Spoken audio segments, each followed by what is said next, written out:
ایک بھائی سوال پوچھتے ہیں، جب عورت سر میں کنگھی کرتی ہے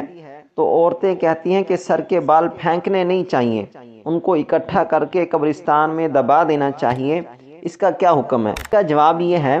عورتوں کے سر کے بال بھی سطر میں داخل ہیں، اور جو بال کنگھی میں آ جاتے ہیں ان کا دیکھنا بھی نامحرم کو جائز نہیں، یعنی غیر محرم کو ان بالوں کو دیکھنا بھی جائز نہیں ہے، اس لیے ان بالوں کو پھینکنا نہیں چاہیے بلکہ کسی جگہ دبا دینا چاہیے۔ ایک اور بھائی سوال پوچھتے ہیں، آج کل نوجوان لڑکیاں اس کشمکش میں مبتلا ہیں کہ آیا لڑکیاں جو ناخنوں کو پالش لگاتی ہیں اس کو صاف کرنے کے بعد وضو کریں یا پالش کے اوپر سے ہی وضو ہو جائے گا؟ کئی سمجھدار اور تعلیم یافتہ لڑکیاں اور معزز نمازی عورتیں کہتی ہیں کہ ناخنوں کی پالش صاف کیے بغیر ہی وضو ہو جائے گا۔ اس کا جواب یہ ہے، ناخنوں سے متعلق دو بیماریاں عورتوں میں خصوصاً نوجوان لڑکیوں میں بہت ہی عام ہوتی جا رہی ہیں، ایک ناخن بڑھانے کا مرض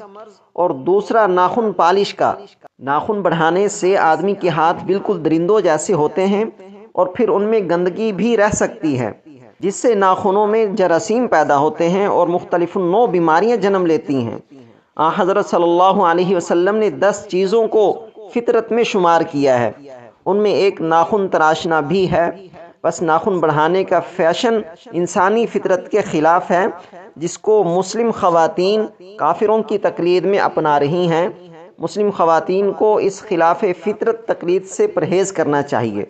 دوسرا مرض ناخن پالش کا ہے۔ حق تعالی شانہ نے عورت کے اعضاء میں فطری حسن رکھا ہے، ناخن پالش کا مصنوعی لبادہ محض غیر فطری چیز ہے، پھر اس میں ناپاک چیزوں کی آمیزش بھی ہو سکتی ہے، وہی ناپاک ہاتھ کھانے وغیرہ میں استعمال کرنا طبی کراہت کی چیز ہے، اور سب سے بڑھ کر یہ کہ ناخن پالش کی تہ جم جاتی ہے اور جب تک اس کو صاف نہ کر دیا جائے پانی نیچے نہیں پہنچ سکتا،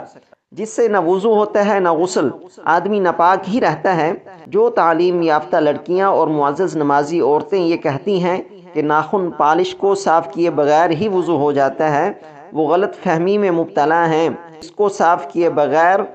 آدمی پاک نہیں ہوتا، نہ نماز ہوگی نہ تلاوت جائز ہوگی۔ ایک بھائی سوال پوچھتے ہیں،